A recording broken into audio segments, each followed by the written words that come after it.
Welcome to episode 99 on the Live Blissed Out podcast. Did you know that cash discount or non-cash adjustment is a way for merchants to completely eliminate their credit card processing fees? It's 100% legal in all 50 states.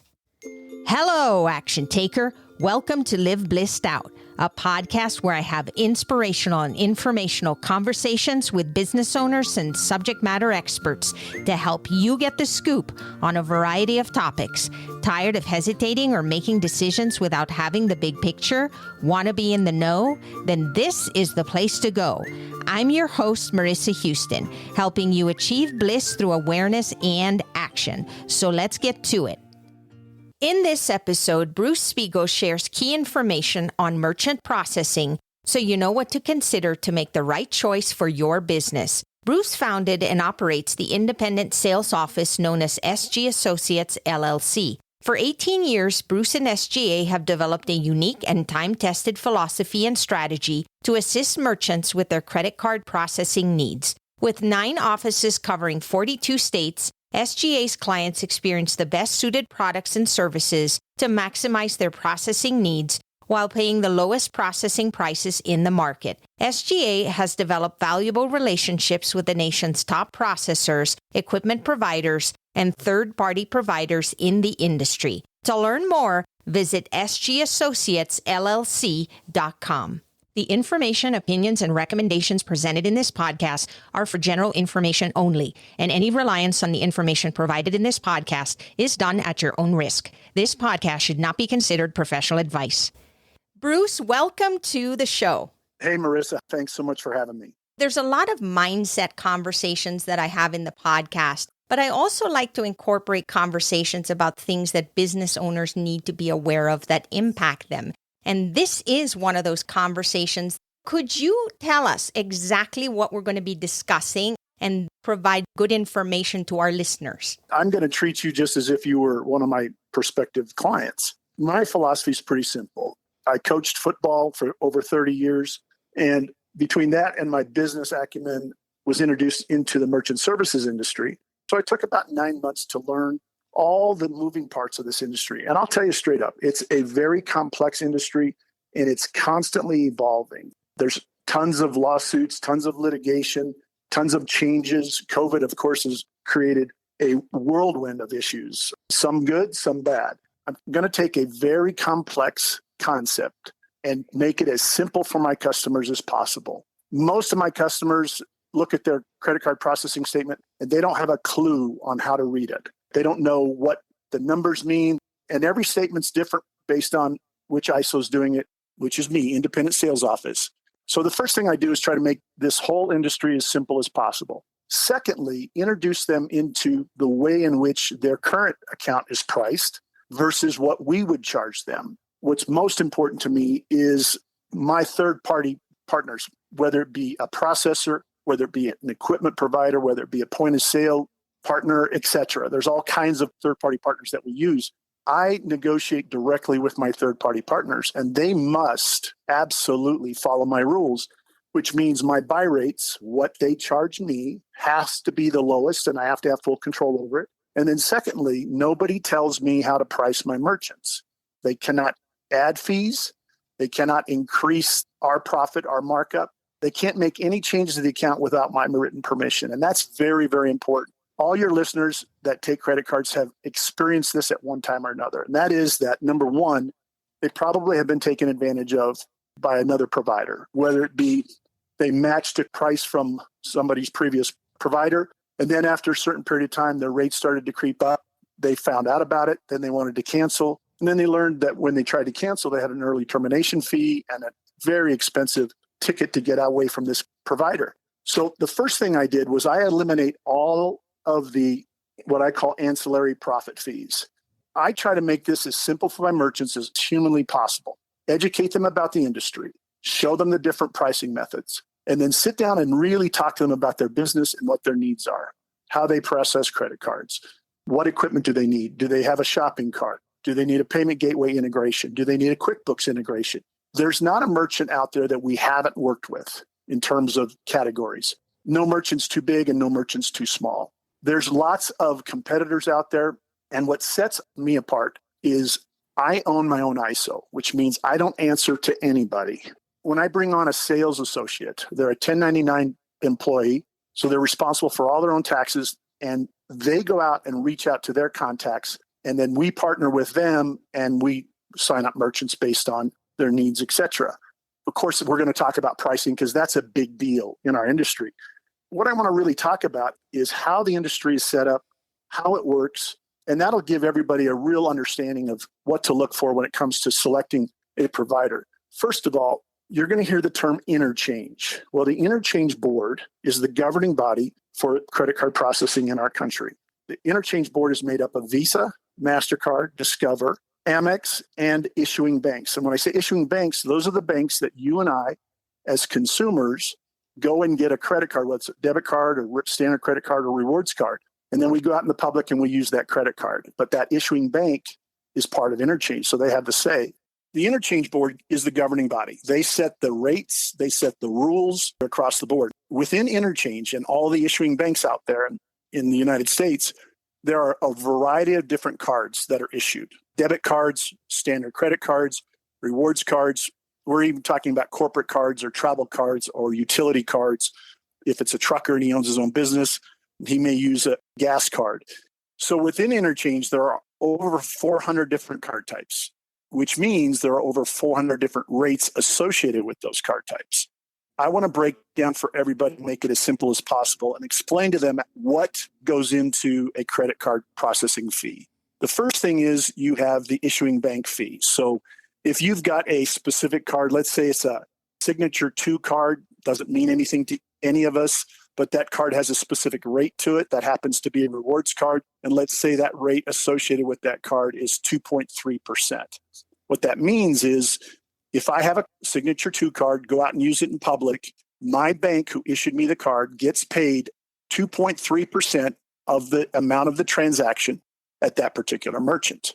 Second part of the fee that goes into it is, let's say it's a Visa card. Visa charges a standard fee, which is 14 basis points. So that's added on to the rate that the issuing bank gives. In addition to the 2.3%, there's also a transaction fee, which is 10 cents. Right now, you've got 2.3 plus 14 basis points. 2.3 means 230 basis points. So all we're going to do is take those numbers and add them up. So you take 230 plus 14, and then you've got your 10 cents on the side. Then what goes into that is all the ancillary fees. And this is what sets us apart from everybody else. We have eliminated all of the ancillary fees. First of all, we don't have contracts. Most of our competitors have a 3-year contract with an early termination fee of anywhere from $295 up to $795. So we've eliminated that. We've eliminated the early termination fee. We don't have that. Our agreements are month to month. In my opinion, the early termination fee is more blackmail than anything. And I hate to be cold-blooded about that, but really the merchant doesn't have any control because within the application that you sign, there's language called banking regs. Those regs allow the bank or the ISO to raise fees at their whim. And by signing that, you've agreed to that. So it's really important to read the fine print when it comes to signing your application. We don't have an early termination fee. We don't have batch fees. When you run transactions during the day and those transactions are settled, sent through the Fed back into your bank account, most of the competitors that I run up against charge a batch fee anywhere from 10 to 25 cents per batch. No annual fees. A lot of times providers will charge an annual fee of, let's say, $99. There's no reason why they charge the $99 except it's a profit center. There are some providers that charge for a merchant to complete an application and submit an application into risk and underwriting. We don't have that. PCI compliancy, that's a real big one. Every processor must have a third-party provider that makes sure that all the merchants are compliant. What it means is that however you're processing credit cards, the data that you collect from your customers is secure. Now, if you're using a point of sale or using a standalone credit card terminal, those are all secure and they're all encrypted, and those parties are responsible for that encryption. But you, as a merchant, are also very responsible, which means one of your customers calls in, they write down a credit card number and an expiration date and a CVV2 code, input it, and then they take that piece of paper and they shove it in a file. That's illegal. You're not allowed to store the full credit card of any of your customers. Usually competitors charge a monthly fee and an annual fee for PCI compliancy. And if you're not compliant, they charge you a non-PCI compliancy fee. What sets us apart is we don't charge for either of those. We do the compliancy questionnaire for our merchants so that they're all compliant. In addition to that, there's 1099 reporting. The IRS charge merchants, so do ISOs, to prepare these tax documents that you receive that you have to submit along with your tax returns. And then finally, most providers have an online reporting system or a back office where people can go and look at their transactions, how much they did on a specific date or time period, et cetera. So we've eliminated all of those fees. Now, when you look at a credit card statement, you might say, hey, they're aggressively priced on their monthly volume. That's that percentage markup that the ISO charges. Now, here's the really crazy part. Instead of calling the ISO, instead of calling my profit or markup the markup, what happens is we call it a discount. Well, everybody knows what the word discount means, so it's extremely misleading. They should change that term from discount to markup or ISO profit, whatever the case might be. That's one of the things in our industry that really bugs me, because the merchant looks at that term discount and thinks, hey, I'm getting some kind of a break, when in fact, that's really not happening. So what's really important to my customers is my customers will never get an increase or added fees that I've explained previously from our company. If for some reason the processor decides to add a fee, let's say they add a product regulatory fee. What is product regulatory fee? I've been in the business 18 years. I still don't know what that means. Their profit center, it ranges anywhere from $3.95 a month, and it can go all the way up to $25, something like that. So let's hypothetically say that I sign you up as a merchant and the processor says, hey, we've got to start charging this fee. I will automatically reimburse my clients because my agreement with my clients is we got rid of all those ancillary fees. So we don't allow those fees to be added. So I'm going to pay that fee because my promise to my clients is more important than a silly fee that they want to add. In addition to that, we guarantee to our merchants that as long as they work with us, they're never going to get an increase on the discount or markup, as it were. So those are our promises. And clients that have been with me for 18 years are priced the same on the first day they started processing as they are today. Bruce, this is very helpful. In today's world, a lot of people who are planning to start a business, it could be a solopreneur, an entrepreneur, whatever. Credit card processing is inevitably something that they have to be considering. And because we are now in an instant gratification world where everything is on the internet, people will not think about any of this stuff. What they do is they'll just go online, look for some of the big popular credit card processors that are out there. And it's as simple as filling out your basic information to set up an account. And within minutes, you now have an account that you can utilize. From what I see, they usually just display something like, here is the percentage that you're going to pay for your transactions. And then they tack on a amount. So maybe it's 20 cents per transaction or 10 cents or whatever it may be. And they're probably thinking to themselves, I don't want all this complicated stuff. I just want to be able to charge to make some money. But the reality is there are consequences for the convenience because you don't have somebody that can walk you through what you're actually signing up for and also consider how much you're actually paying for those transactions. It's almost like instant gratification, but then in the long run, you're actually paying more than you need to, and having somebody like you by their side to guide them and be there to answer questions ongoing is something that people don't take advantage of.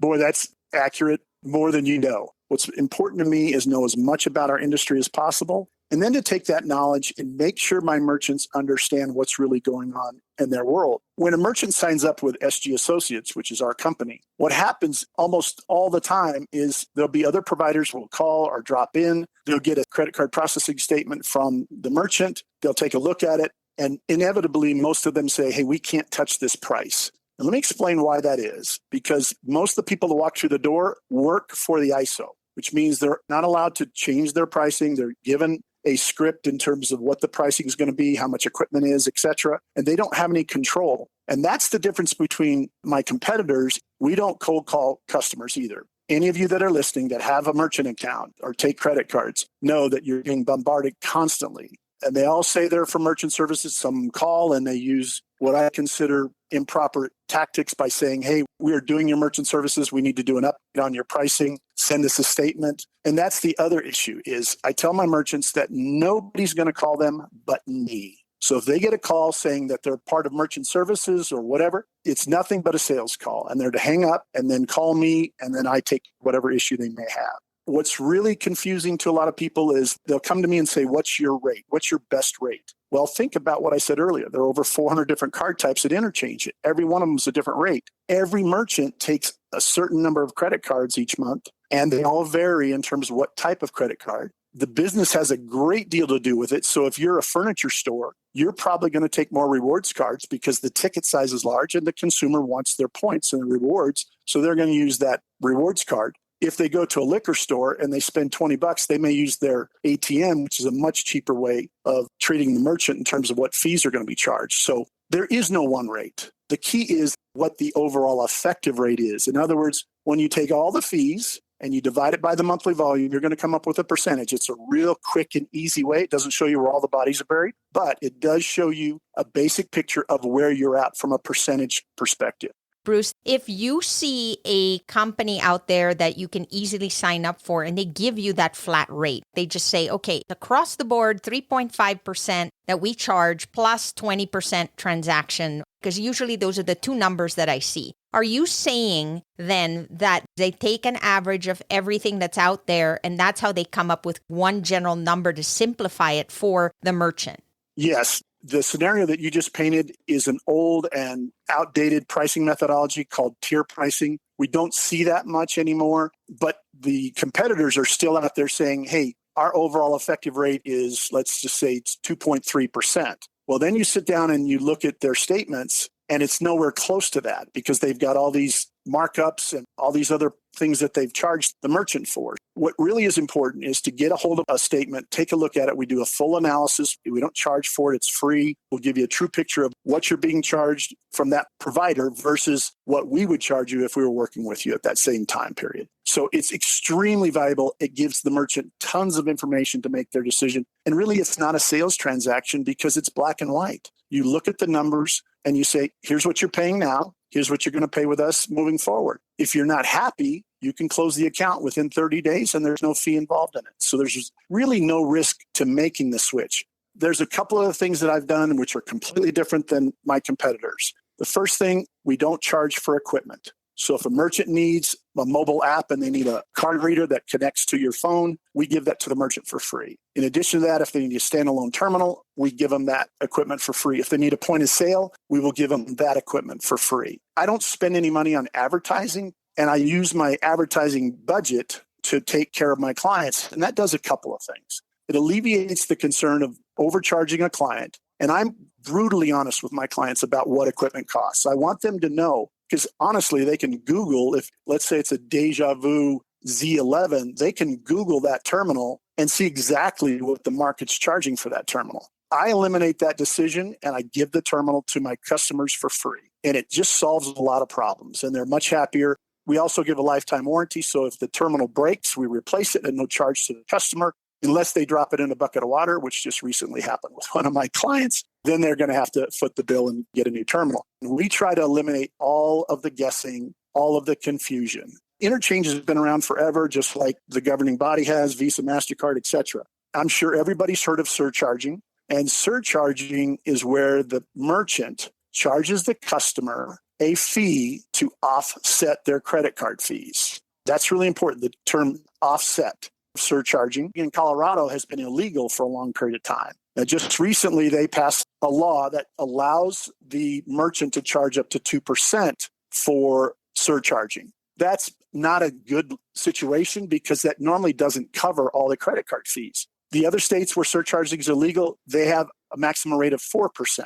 That's more palatable. That's going to cover most of your credit card fees, and we're not going to have any issues. 2%, there's still going to be fees set across because if you take a credit card that has a rate of, let's say, 3.05%, well, guess what? You're charging the customer 2%, but you still have to cover the leftover percentages that the surcharge didn't cover. So I'm not for surcharging in Colorado right now. What I am for is what just recently came out, which is called cash discount or non-cash adjustment. It is one of the most exciting ideas and concepts that I've ever seen in this industry, and I'm begging my clients to jump on it. Fun fact, there is a way in which we can eliminate 99.9% of your credit card fees every single month. And what happens is the customer pays the credit card fees, not the merchant. That's called non-cash adjustment. It's the result of a lawsuit against Visa MasterCard in which the plaintiffs asked for rewards cards to be lowered.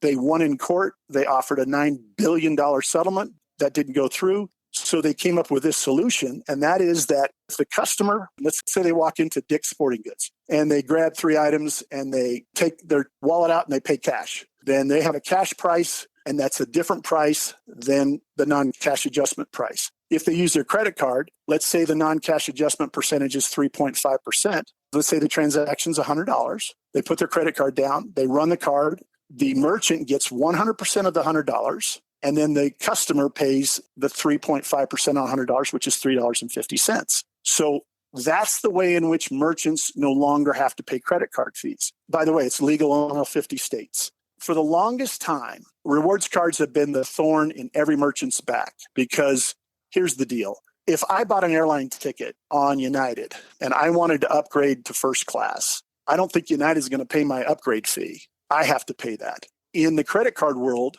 the issuing banks used to pay the rewards, the points, the dollars, whatever the card is associated with. And then they decided we can pass this on to the merchants and we can make more money. And that's exactly what's been happening. Some merchants have included their cost of their products, but some haven't. So it's cutting into your margin. With cash discount, you're getting 100% of your money and you're charged a maximum of $25 from us every month. That's it. That's all you pay. I've had clients tell me this is too good to be true. Well, it sounds like it is, but it's changed and it's legal in all 50 states. And I'll give you an example. We have a car dealership that's a client of ours that before we took them on, they were paying about $13,000 a month in credit card fees. They signed up with us. They now pay $25 a month, and that $13,000 goes into their bank account every single month. And the owner of the dealership is elated because he's like, gosh, you know how hard it is to make money selling cars and servicing them? And now he gets all that money back. So he doesn't have to recalculate his margins and overhead, et cetera.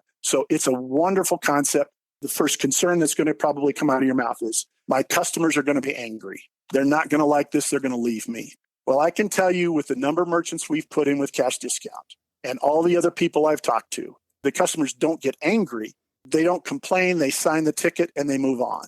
By law, we have to have signage which explains this entire process, what we're doing, how we're doing it. We have to use specific language that the interchange board requires. So there's no secrets here. Everybody knows exactly what's happening. If they don't want to pay the percentage for non-cash adjustment, it's real simple. They use cash or check if the merchant allows for checks. It's a wonderful concept. And I've had lots of skeptical merchants. Some of them say, well, let's give it a try. Let's see what happens. But if it goes crazy and customers start to get angry, we're going to drop it off. And by the way, we could do that at any time. You're not locked in for life. So that's another key part. The merchant will start the process, and then all of a sudden, they'll see that there's zero pushback. And here's why. The customers have been paying these kinds of fees for a long time. If you live in a small town and you pay your utility bill online, guess what? There's a fee associated with that. If you get your driver's license or you get license plates, there's a markup surcharge related to that as well.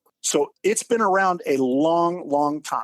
And of course, governments have been exempt from this rule. They've been allowed to do this whenever they want to, but now the merchants are doing it. Most processors can't offer cash adjustment because their platforms through their processors aren't up to date. That happens a lot. They don't have the proper relationships with equipment providers, or their third-party providers can't do cash discount. I've run into that. And of course, the industry is going to have to change and change quickly. It's going to have to update all of their software and include non-cash adjustment so that every merchant across the country can take advantage of this. It's an incredible concept. I love it to death because we're putting thousands and thousands of dollars back into the merchant's pocket. And it's the greatest thing I've ever seen. So I'm selling it right and left, and my merchants love it, and they're making a ton of money. In the podcast, we talk a lot about awareness. And oftentimes we do things because everybody else is doing it. Maybe it's convenient. Maybe we don't want to know. In my program, I always talk about some say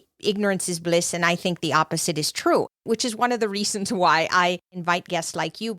The bottom line is I want listeners to have options, and I want them to know what the pros and cons are of every decision, because ultimately each of us has to make the right decision for ourselves, and everybody has different needs and different expectations. What we're getting out of this conversation is have somebody else take a look at what you're currently doing and give you a good big picture of what your options are, so that regardless of your decision, you're making it with eyes wide open. There is a price for convenience. Convenience means I can just go in there, get it quickly. But what are you giving up in exchange for that? Not knowing what those options are, you could be losing out on a lot. Having somebody like you who is an expert, who's been doing this for years, who can explain things, they can know what they're getting into and make the right decision that fits them. What is something that our listeners can do right now that will help them take that step? Perhaps there's somebody listening right now that says, I haven't given any thought to who I'm going to use or how this whole thing works, and I need more information. How do they start to look at the options and make the best decision for their own business? That's a great question. The first thing they can do, open up their statement and do this simple math. It's usually on the last page. It'll have your total fees, which includes all of the interchange fees from issuing bank, the credit card companies, the ancillary fees, the markup from the ISO, et cetera, and divide that number into the monthly volume. And the monthly volume is going to appear on the first page. It's going to break it down by Visa, MasterCard, Discover, and Amex. And then you're going to get a total, and you're going to have the number of transactions. This is how most statements are done. There are some providers that don't do this. Do the math and see where you're at. I would say 85% of our merchants come in somewhere between 1.8 and 2.2% if they're using the standard interchange pass-through pricing. If you're higher than that, there could be an issue, but it also could relate to what kind of product you sell. The bigger the ticket, the more money that item costs, the more likelihood that the customer that's buying that product is going to use a rewards card, which has a much higher rate than a standard credit card or a debit card. So that could influence that percentage. Some statements show this, some don't, but you can look down and it'll give you detail of interchange. It'll list all the different card types. It'll list the number of transactions, the amount of volume for those transactions. And then at the far right of the statement, it'll show you the fees involved in that. If the ticket size is larger, then we have to change that formula of 1.8 to 2.2, and it might be 2.0 to 2.4%. Most of the people that we talk to and most of the merchants that we sign up are well over 3%. We decided to offer the lowest pricing possible for two reasons. We don't want our customers rate shopping us. And number two, if in fact somebody looks at the statement and says, hey, we can't touch this price because either it's below what I'm allowed to charge for my company, or I'm not going to make any money on this, so I'm just going to walk away. The other real concern, and you need to be really, really concerned about this as a merchant, if somebody says they will match that rate, be careful, because they might match the rate. You sign the application, and in the banking regulations that I described earlier, there might be an early termination fee. In addition to that, they may have told you that our rates will never go up, but if the rates start to creep up, you're going to get angry and you're going to go, he told me, and whoever you talk to is going to say, but you signed the app. In the application, the banking regs, it says we can raise the rates anytime we want to. So you got to be careful of that. You got to ask, do you have an early termination fee? And then if they say no, make them put that in writing to you. That's very important. When you're interviewing providers, whether it's an ISO, credit card company, whatever the case might be, and remember, everybody in our industry says they're from merchant services. That's the catch-all. I never say it because my company is SG Associates, and I want everybody to know who SG Associates is and what we do. It's important that you do some research on that company, that you get some references from that company, and you call them and you ask them these questions. Hey, have there been a price increase? How easy are they to get a hold of? Have you ever talked to your salesperson afterwards? How easy is it to talk to customer service or tech support? Is there tech support in the United States? Is it out of the country? If it's out of the country, then it's a hired call center. That's an issue in my book. My philosophy, make it simple and eliminate all the confusion. So that's what we've done. It is really important because some providers will tell the merchant, you need to do this, this, and this. What's really important is to have the merchant tell me what their business is about, how they've done the last year. Of course, with COVID, the numbers have been so skewed, it's ridiculous. Anything related to home improvement or let's say hot tubs or anything like that, the merchants' numbers that produce those products have skyrocketed. Restaurants, of course, have plummeted. So there's two edges to the sword here in terms of how merchants have done through COVID. But at the same time, it's changed the thinking of the processors, which means there's a lot more fraud today than there was pre-COVID. And so the risk departments and the processors are really sitting back and analyzing their merchants' volumes.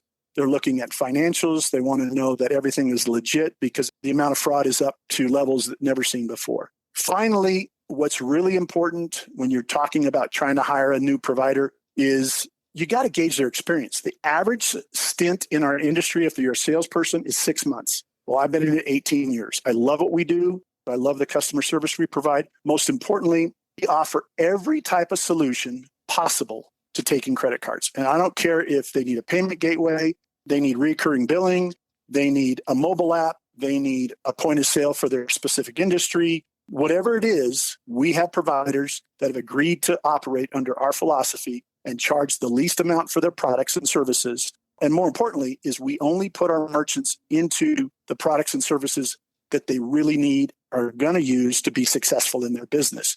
We never lease equipment. Merchants should never lease a piece of equipment. I took over a merchant recently that we gave them a brand new terminal. My cost was $200. I gave it to them, programmed it. They were still paying a lease for 4 years. A terminal that costs $250, they're paying $49.95 a month for 4 years. So it doesn't take a genius to figure out that that lease was over $12,000 versus me giving them a free terminal for $200. It's a huge weight off the merchant's shoulders. In addition to that, the merchant's going to need receipt paper, whether it's for a credit card terminal or whether for a receipt printer. We provide free paper to all of our customers. That takes the concern off where to buy it. But in addition, it puts us in front of our clients on a regular basis. And that's really important to me. One of the things you mentioned was customer service. And I think that's really something that's overlooked. There's nothing more frustrating than signing up online and then when you actually need to talk to somebody, they're either never there or you have to send an email that takes days to get an answer from. And in the meantime, you need somebody to address something that's very important, or you want somebody that you don't have to repeat your whole story to, that knows you from the very beginning and is somebody that is familiar with your business and what your needs are. Those are things that we need to definitely think about and consider when we make those decisions, because that's a huge component. Inevitably, you're going to need that support, and it's nice to know that you can have it. Absolutely. And that's another great point, Marissa. What's really important to me is that when there's an issue, the merchant calls us first. Then if they need tech support or customer service, because we've taken the problem as far as we can, we are going to arrange for a call with tech support and be on the call with the customer to make sure that not only do we get to the right tech support person, and everybody knows what I'm talking about with all these prompts and going through the maze. We've all been frustrated sitting on hold forever. I don't want my merchants to be on hold. I want them to be able to run their business. And so my job is to make sure that I get them the help they need. When I have tech support on the phone, then I call the merchant back so they don't have to wait on hold. We solve the problem. I make sure everything is right. Everybody's happy, and they go back to doing their business. It is a personal touch that we require from everybody that works with our company. I don't want to throw my merchants to the wolves of a call center in another country. These call centers, they're wonderful people. They do a great job, but there are many issues that they can't answer. And so rather than go through that maze and put that poor merchant through all of that confusion and heartache, we take care of all that for them, and we solve the problem in timely fashion so they can do what they're supposed to do and run credit cards and make money and run their business, etc. Do the things they want to do, not the tedious things like worry about their merchant account. Bruce, how do they get a hold of you so that they can learn more about your company, how they can analyze their current statement and be more aware of the things that they're paying so that they can make the best decision for themselves? Our website is under construction. We're redoing it. And so the best way to do this is to send me a text at 303-324-4430. Give me your phone number, give me your email address. I will reach out to you immediately. I'll talk about how we do an analysis for you. We'll sit down and talk about the numbers. You're going to learn more from me in a half an hour meeting than you ever wanted to know about credit cards. And that's my goal. I want my merchants to know as much as possible without too much confusion. That's why we spend the time we do with our merchants. We show you a comprehensive analysis that shows you everything, all the fees, etc. I explain what the fees are, why you're being charged that fee. And then when it's all said and done, it's an easy decision if the math is correct, which I can honestly say to my merchants that if you go with us, there's a better than 99% chance we're going to be able to save anywhere from 20% on up on your credit card processing fees. If you go with cash discount, guess what? You're only going to pay $25 a month. It's a no-brainer. We take care of everything for you, get you all the equipment you need, and support you across the way. We have actually dealt directly with several states, attorneys generals, and states attorneys because customers have thought that this was surcharging. And in that particular state, surcharging is illegal. They've asked us to explain what we're doing. We've done that. And every single time we've come out smelling like a rose. So everything we're doing is legitimate. It's legal. Our industry is highly regulated, and we make sure we follow every rule to the T. Every business out there has their own needs. For example, let's say you wanted to sell something at a farmer's market. You have specific requirements that you need to have in order to do that versus somebody who has a retail shop versus somebody who primarily charges online. Having an expert like you who understands all of those ins and outs and little changes that are taking place all the time in this industry will help get through that complicated mess and make a decision that you're comfortable with for your particular situation. I learned a ton, and I know that anybody out there who is not a professional like you is going to feel the same way. They're going to go, wow, I had no idea. And that's the whole point here, because once that awareness is there, then they are more empowered to make a decision that they're comfortable making. Thank you, Bruce, for being here. I'm so grateful. It was so much fun, Marissa, and I always love talking to you. And I love what you're doing with this podcast. I think it's incredibly informative to everybody. You get to the truth in a whole variety of situations. And I think that's wonderful for your listeners. So thank you so much. That's a wrap for this episode of Live Blissed Out. Thanks for listening, and thanks to Bruce Speegle for joining us on the show. If you have a question or comment for a future episode, all you have to do is go to speakpipe.com/LBOVM or click the link in the show notes to leave a brief audio message. If you find value in our show, please visit liveblessedout.com to reach out, subscribe, and share on social media. This show is made possible through listeners like you. Thank you. So long for now, and remember to keep moving forward.